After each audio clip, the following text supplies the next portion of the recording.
பாண்டியன் ஸ்டர் சீரியலில் டுடே எபிசோடில் முத்துவேலும் சக்திவேலும் ஸ்டேஷனுக்கு வந்து விசாரிச்சதில் அவங்களால வெளியே விட முடியாது அப்படின்ற மாதிரி சொல்லிடுறாங்க. அதுக்கு அடுத்ததாக ராஜி இருந்துட்டு அப்பா எனக்கு ரொம்ப பயமாக இருக்குப்பா அப்படின்னு சொல்லிட்டு தோளில் சாஞ்சி ரொம்பவே ஃபீல் பண்ணி அழுந்துட்டுருக்காங்க.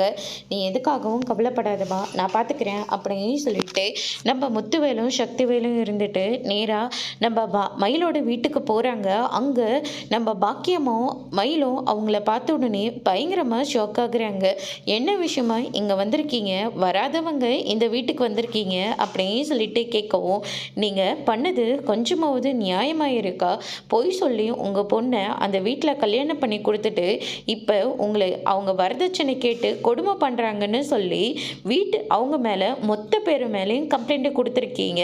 வேணும்னா அந்த பாண்டியனையும் அவங்க பையன் சரவணனையும் தூக்கி ஜெயிலில் போட வேண்டியதானே. அதை விட்டுட்டு எங்கள் வீட்டு பொண்ணுங்களை எல்லாம் ஜெயிலில் தூக்கி போட்டு வச்சுருக்கீங்க. இதெல்லாம் உங்களுக்கே நல்லா இருக்கா அப்படின்னு சொல்லிட்டு நம்ம முத்துவேலும் சக்திவேலும் வந்து சொல்லிக்கிட்டு இருக்கவும், என்ன நீங்கள் இப்படியெல்லாம் பேசிக்கிட்டு இருக்கீங்க? அன்னைக்கு தானே சொன்னீங்க மொத்த குடும்பத்து மேலேயும் கம்ப்ளைண்ட்டை கொடுத்து உள்ளே தூக்கி போடுங்கன்னு. ஆனால் இன்னைக்கு வீடு தேடி வந்து இப்படி பேசிக்கிட்டு இருக்கீங்க, ஏதோ நான் தான் தப்பு பண்ண மாதிரி அப்படின்னு சொல்லிட்டு பாக்கியம் வந்து சொல்லிடுறாங்க. நீங்கள் தானே தப்பு பண்ணீங்க அப்படின்னு சொல்லிட்டு நம்ம முத்துவேலும் வந்து சொல்லிக்கிட்டு இருக்காங்க. நீங்கள் தானே உங்கள் பையனுக்கு பொய் சொல்லி கல்யாணம் பண்ணி வச்சீங்க, அது உண்மையை சொல்ல வேண்டியதானே ஸ்டேஷனில்.